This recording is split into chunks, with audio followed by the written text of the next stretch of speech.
When you do any form of research into the realm of cryptozoology, you'll immediately find its poster child Sasquatch. The famous aquatic legend, the Loch Ness Monster, the terror of West Virginia Mothman, the goat sucker itself, the Chupacabra, and Mother Leeds' 13th child and stalker of the Pine Barrens, the Jersey Devil, among other famous cryptids. I love these creatures, but as I said before, I really like the lesser known ones.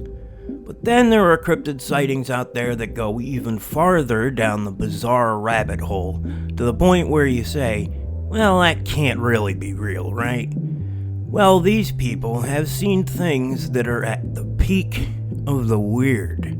Our first case was reported to Cryptozoology News by a taxicab dispatcher named Edgar Zayas, who on the evening of June 3rd, 2018, says one of his drivers had been driving a passenger home and had his bizarre encounter as he had been driving through Elizabethton, Tennessee. He says that this driver had not seen the creature, but that the passenger had witnessed a kangaroo-like beast running along on its hind legs, and the report stated, the female passenger in his cab asked upon passing the spot where the car had swerved if my driver had seen it. When he told her he had not, she described the creature as something about 2 feet tall, running at a high rate of speed across the road on only its hind legs, and had the overall body shape of a kangaroo. She said the creature was running towards the woods.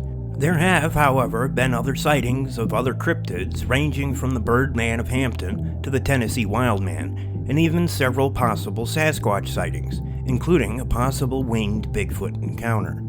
Speaking of flying cryptids, that's exactly what an anonymous witness who identifies himself as a firefighter-paramedic told Cryptozoology News he said he saw near his home in Sydney, Ohio in July of 1990.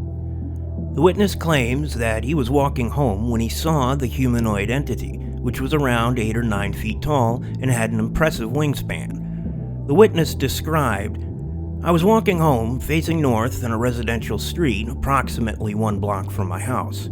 It was a very hot afternoon and winds were picking up. I could see my house in the distance. The sky had turned very dark due to a pretty significant thunderstorm. The sky was very dark in the northern part of the sky, and the blue sky and clouds behind me. It was approximately 1500 hours. As the winds were picking up, something white against the dark sky caught my attention. At first, I thought it was a large piece of white paper or sheet. Then I noticed it was like flapping its wings. It flew from my right to left approximately 400 feet up and maybe 120 yards from me at about 25 degrees from my perspective. It was large and very white. It looked humanoid, but taller and muscular. My brain couldn't reference anything other than what an angel would look like. It had a huge wingspan and flapped just like a bird's wings would. Couldn't make out smaller details like hair or facial features, but it had a head, 2 arms, 2 legs, and 2 wings. It was flying from east to west, not with the wind. Leaves and grass were blowing in my direction. Another strange flying cryptid was reported to the Mutual UFO Network, or MUFON, by a rather reliable witness, in this case a police officer in the small town of Mercerville, New Jersey. The unidentified officer claimed that he'd been off duty and sitting on his back porch when he looked to the sky and saw quite a bizarre sight, in the form of a dark gray, snake-like creature flying through the air on 2 sets of wings. A regular one and another set of smaller wings at the end of its body. And he also mentioned that it had no discernible head. The witness said in the report, I couldn't see a beak either. It didn't have legs or feet. It was about 10 feet long and thin, like a snake. Its wings were very thin and long, and it moved like an eel or snake. It moved through the air like a sea creature would move through the water. I'm familiar with anything that moves around us in our natural habitat. This was not any natural earthly flying creature. This report has to be one of my favorites. The sighting of this very weird entity happened in Madison County, Illinois, at the city of St. Jacob, where a witness claims to have encountered what can only be described as some sort of gigantic insect. The anonymous witness said on Cryptozoology News that he had been driving along the highway at around 3 a.m. when something out of this world had lumbered into the ambiance of his headlights. The terrified witness said that he had pumped his brakes at the sight of it, and described it as being a 7-foot-tall stick insect. He stated in the report, "An object appeared in my headlights on the right side, crossing the highway, looking like a giant walking stick with 4 legs. Its head turned as it ran, and looked at me just before going out of lighted view. It was red wood and moved in approximately 1 second or less across the whole lighted area of my headlights. When it turned to me, it had no face." So, was this an insect or something else? Scientifically, it's pretty much an impossibility. If it was some sort of insect, how could it possibly be so huge? Drivers seem to come across a lot of weirdness while traversing nighttime roads. Like this case, when a man from Jefferson City, Missouri, claims that in 2012 he had been driving from Colorado to South Dakota when he had come across something rather odd in the vicinity of Lusk, Wyoming. As the night flickered by, a creature described as being a cross between a rabbit and a dog with wavy white fur and measuring around 4 feet long dashed in front of him. The witness claims, "I was going from Colorado Springs to Rapid City. It was about 1 a.m. when I came over a small hill on Highway 85, just north of Lusk, Wyoming. As I came over the hill, I saw a creature in my headlights that looked like an oversized white rabbit. As I came over the hill at a high speed, it was right in front of me in the road. I swerved right and it hopped left, but I still clipped it. Slammed on the brakes and reversed to look for it, but didn't see it anywhere. It looked like a dog-rabbit cross, although its face was more canine than rabbit-looking. It had very big dark eyes and big ears. It hopped like a rabbit with its huge hind feet, but much slower. Night of the Lepus, anyone? Kudos to those who get that movie reference. Just about as completely crazy and utterly surreal as anything we've looked at so far here is a series of reports given to Cryptozoology News involving humanoid entities described as being able to cloak themselves like the Predator from the movies.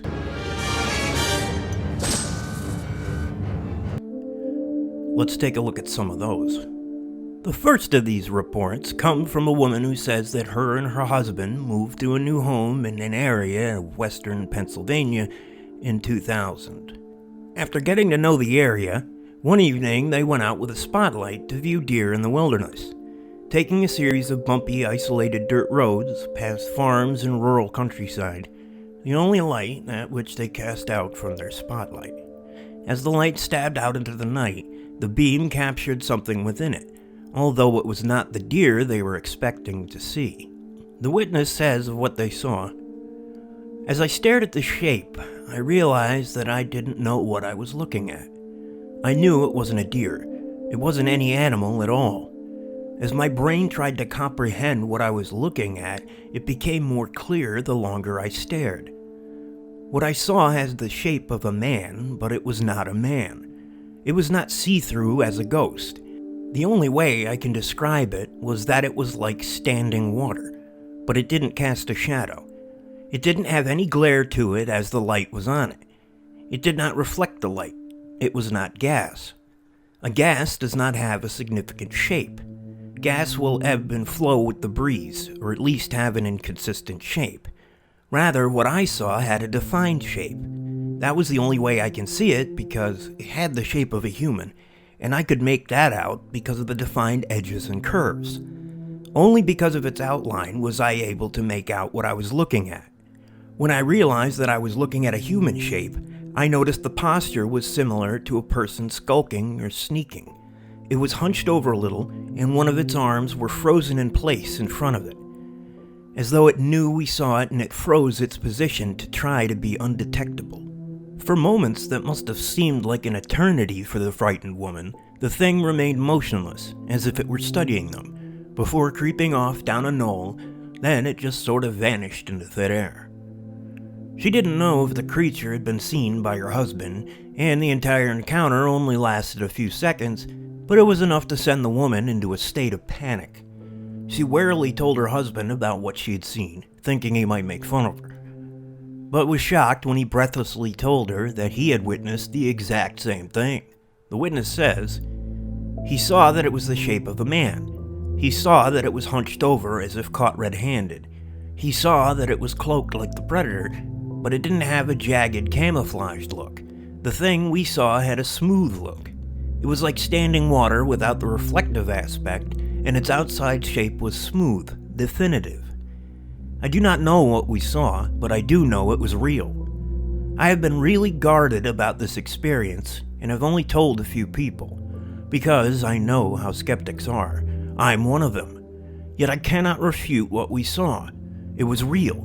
Nevertheless, whatever it was or is, we saw it. There is no doubt in my mind or in my husband's. Yes, it was dark, but the spotlight was exceptional with its quality, and there was no mistaking what we saw being confused with any shadows, strange light reflections, optical illusions, gas leaks, ghosts, or any other possible phenomena. The cloaking capabilities were of absolute exceptional clarity. It bent the light in such a way that it looked like the surrounding environment without any flaws save for the outline of the man, humanoid being. Aside from the distinctive outline, we would not have been able to detect that anything was there at all. Now, if light affects the cloak in the daylight, then more people will have more sightings. However, I have a sneaking suspicion that our spotlight defected the cloaking mechanism in such a way that we were able to detect the outline because of it. Was that what was going on? Was this entity using some kind of cloaking device? If it were just an isolated incident, one could almost think that their minds had been playing tricks on them. But unbelievably, there was another report that came in that seems to describe something remarkably similar. In this account, a man in Tulalip, Washington, 57-year-old Gerald Fair, came forward to say that he has, on many occasions, spotted invisible humanoids lurking about on his property that can only be faintly seen if a spotlight is shown on them or if the angle is just right. He says of one such sighting, "They are in my backyard sometimes. I watch them for hours. I think they know I'm watching them and they mess with me later at night. They have a human shape. At first, I thought they were people in camouflage. It is really predator-looking military style. It's been 3 months now. One day I counted over 30 of them." As with all of the other reports we've looked at here, we're left without a clear idea of what this thing could have possibly been. Was this something akin to the Predator from the movies? Or was it something crossing over from some other dimension into our own reality, bending light in the process? Who knows? In the end, we're left with all these bizarre one-off cases of very unearthly creatures that defy conventional categorization, and have only been seen to a very limited degree, in most cases only once. What does this tell us about these sorts of cases? Does it mean the witnesses are lying or delusional? Was their imagination just playing tricks on them? Did they just misidentify some natural phenomena and their brains just filled in the details of weird monsters? Wherever the answers may lie, countless cases like these flit about on the periphery, out on the very fringes of the strange and paranormal, defying reason and classification to remain the bizarre of the bizarre. On your way out, don't forget to leave a like and subscribe if you liked what you heard, and join us again next time for another The Unknown Files, here on Unknown Territory.